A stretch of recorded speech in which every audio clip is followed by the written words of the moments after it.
Hey there, I complain a lot on this channel. People I respect have made the criticism that I never provide any solutions to the many tragedies I document. I just whine about them. Well, today is different. This video is about a solution that is here, that is easy to get back into, and that one that I believe could quite literally save the world.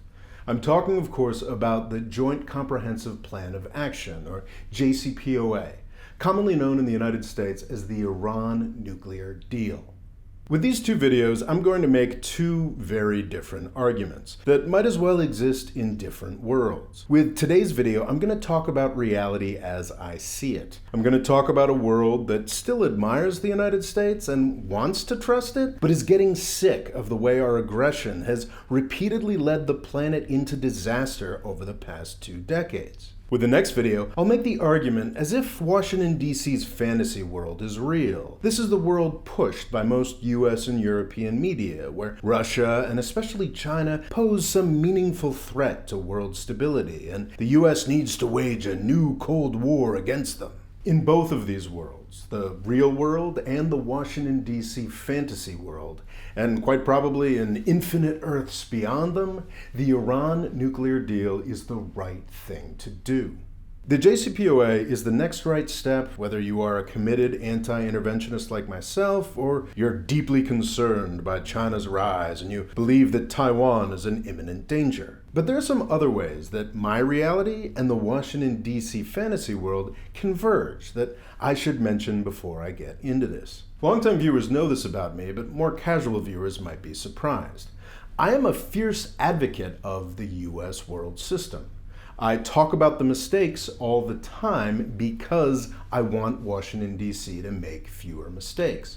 I believe that the world has gone through an almost supernatural period of peace for the past 75 years, and I believe that the U.S. world system, even with all the horrors, and there have been many, many horrors, has been key in keeping the human race from annihilating itself. If the current U.S. world system ends the same way the British world system did, with 2 massive world wars, civilization as we know it is unlikely to survive. That's why I wrote a book called Avoiding the British Empire, by the way. You should check it out. There's a link in the description. So my reality converges with the Washington, D.C. fantasy world in some really important ways. I believe that the U.S.-led order, in the final analysis, is good. I believe it is deeply threatened. Where I differ, however, is where the threat is coming from. It's not the ever-growing selection of outside forces that Washington, D.C. wants you to give them ever bigger defense budgets to face. No, the threat is coming from inside the house. It is the almost unbroken string of calamitous foreign policy failures that Washington, D.C. has inflicted on us over the past 30 years that has created almost all of these supposed foreign threats. And it is the continuation of those failures and the rewarding of the people responsible for those failures that is the greatest threat to the U.S. world system. That's the beauty of the JCPOA. And the reason Washington, D.C. is fighting so hard against it. It is capable of stopping this process of compounding failure. The deal already exists. All we have to do is get back into it. There are plenty of smart people who are making the technical case for the Iran deal today. It's one of the most sweeping and restrictive arms control deals in diplomatic history, and it is tremendously one-sided in the U.S.'s favor. Over the past 2 decades, we invaded and destroyed Iran's 2 biggest neighbors, and we're certainly not giving up an iota of military or peaceful nuclear capability in the deal. The people who tell you that the deal isn't complete until Iran has given up its entire foreign policy and all its allies and its entire ability to defend itself are fundamentally dishonest and should be ignored. They don't want a deal, they just want to preserve an enemy and preserve defense budgets in the US and Israel.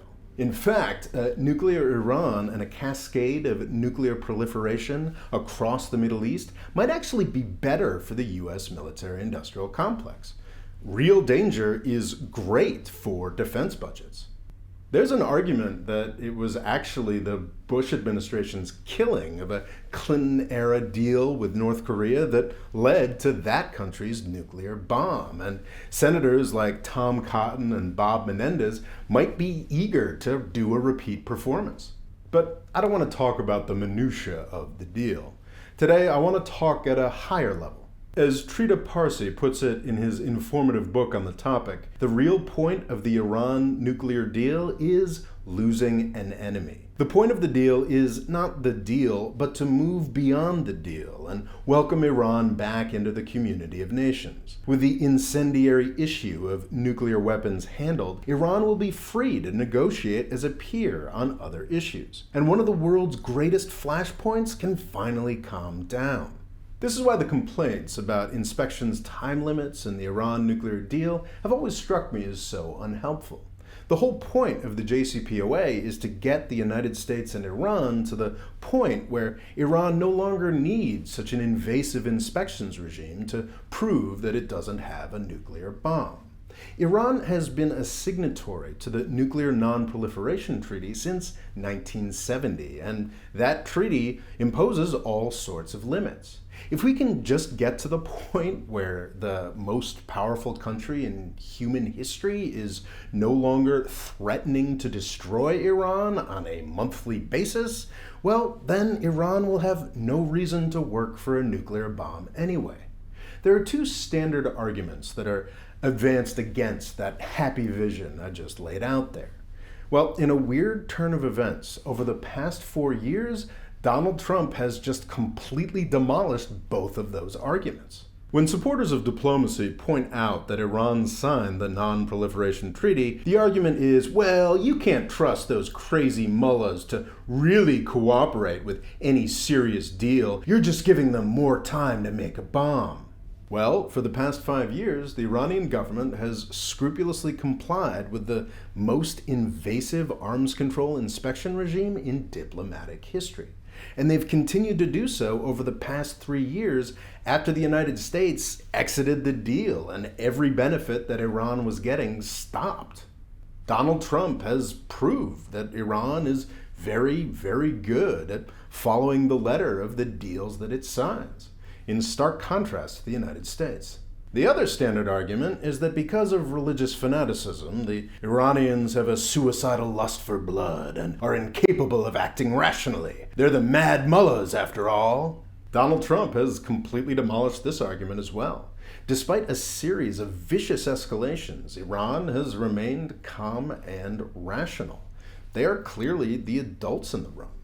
The US and Israel have an ongoing program of assassinating highly placed figures in the Iranian military and science establishment, sometimes within Iran itself. Israel has stopped just short of bragging about a secret program of terrorism against Iranian civilian and nuclear infrastructure. And Iran just keeps on trucking. Iranians steadfastly refuse to give up any aspect of the JCPOA until basic self-respect required them to. Over the past year, because of those assassinations and other Israeli terrorism, Iran has publicly, slowly, and quite consistently with its obligations, started taking steps out of compliance. At every point, they have made it clear that they will honor their full JCPOA obligations as soon as the United States honors its commitments. And Donald Trump has proved that Iran is infinitely more trustworthy on this topic than the United States is.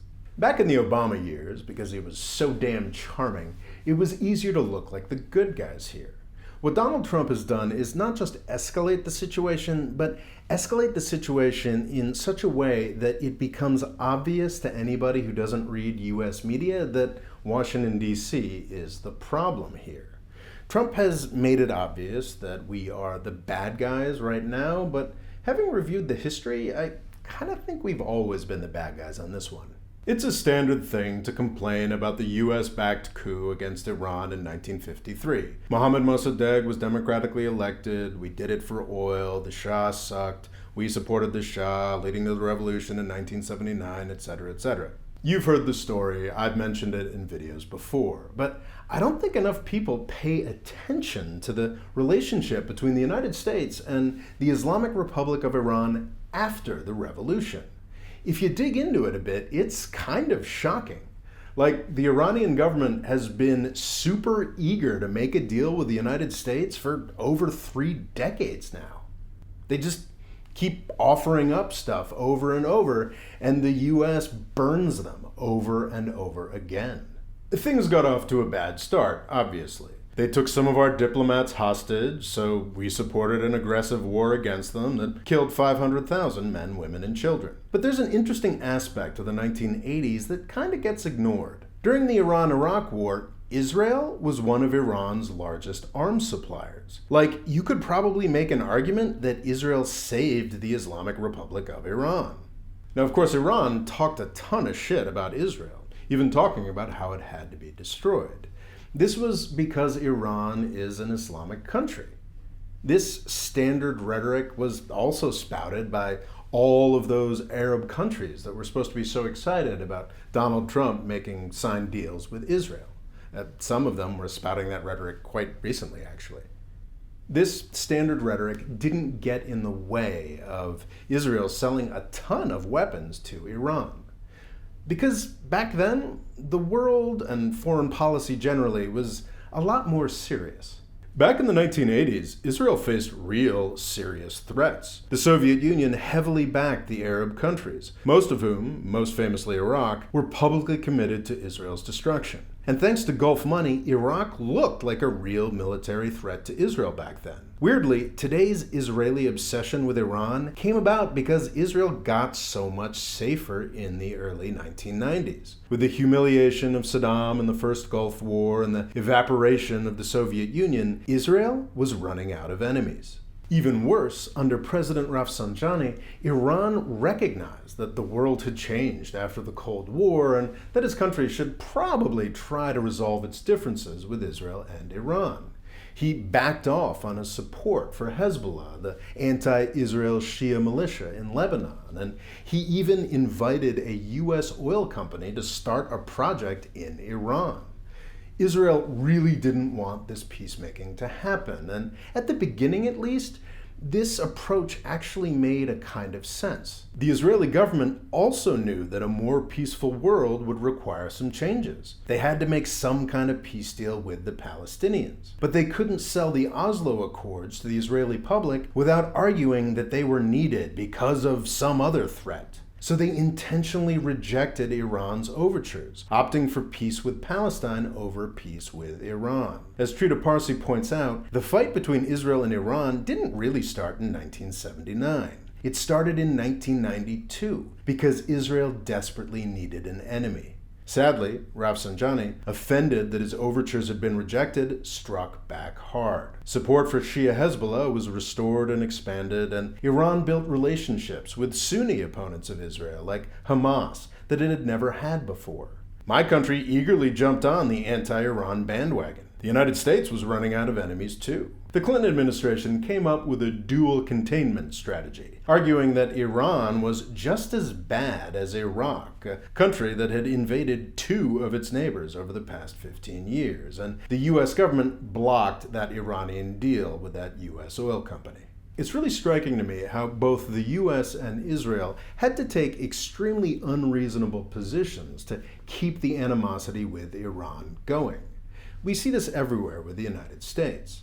The post-Cold War environment is so favorable to us that we have to take extremely unreasonable and anti-diplomatic positions to keep any of these fights going.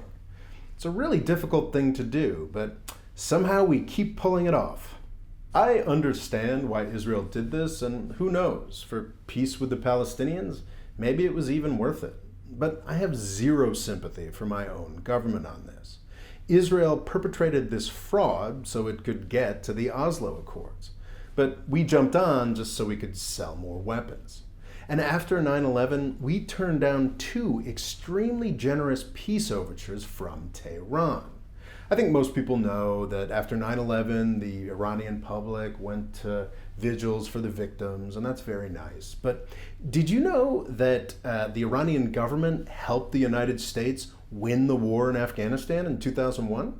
Iran had always been opposed to the Taliban, and they leapt at the chance to be useful to the United States and hopefully end their international isolation. Iran not only helped the U.S. connect with the Northern Alliance, in a December 2001 conference, Iran was vital to establishing the first post-war Afghan government, arguably the most stable Afghanistan has had in the past 4 decades. And what was Iran's reward for this extraordinary collaboration all the way through December 2001? Well, in January of 2002, Bush claimed that Iran was part of an axis of evil with its biggest enemy, Iraq and North Korea. After the Bush administration conquered Iraq in 2003, Iran made one last extraordinary offer. The Iranian government was rightly terrified, so they offered Bush basically everything. They offered an end to support for Sunni opponents of Israel and the disarmament of Shia Hezbollah. They even offered to join the Arab peace deal for Israel, promising recognition. They offered inspections of their nuclear program that were far more sweeping than the ones they eventually agreed to with the JCPOA. It was amazing, and the Bush administration arrogantly threw it away, confident that they would soon be able to destroy Iran the same way they had crushed Iraq. Iran decided it had no choice but to defend itself, adding Shia militias to the Sunni insurgency that quickly made the U.S. invasion of Iraq the catastrophe we all know. Most agree that Bush's dissolution of the Iraqi military was his biggest blunder in Iraq, but I wonder if maybe this blowing off of peace with Iran was the second biggest mistake, or maybe even the biggest. Iran has been a stumbling block for U.S. empire in the Middle East, but that's because the U.S. and Israel forced it to be one.